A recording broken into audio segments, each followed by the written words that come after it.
জুমার রাত, বৃহস্পতিবার সন্ধ্যা থেকে নিয়ে শুক্রবার সন্ধ্যার আগ পর্যন্ত পরিমাণের সবচাইতে বেশি করতে হবে যে আমলটা, সেটা হলো দুরূদ শরীফের আমল।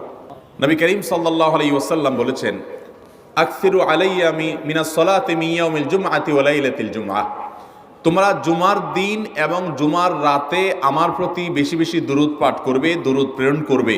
ফা ইন্না সালাতাকুম মা'রুদাতুন আলাই, কারণ তোমরা যে দুরূদ পাঠ করো এটা আমার কাছে পেশ করেন আল্লাহর ফেরেশতারা, এবং রীতিমতো নামধাম সহকারে আল্লাহর একদল ফেরেশতা নিয়োজিত আছে। তারা বলেন, আল্লাহ, হে আল্লাহ রসুল, আপনার অমুক উম্মত, অমুক অনুসারী, আল্লাহর অমুক বান্দা পৃথিবীর অমুক প্রান্ত থেকে, অমুক দেশ থেকে, অমুকের সন্তান, সে আপনার প্রতি দুরূদ পেশ করেছে জুমার দিনে, জুমার রাতে বা অন্য সময়ে।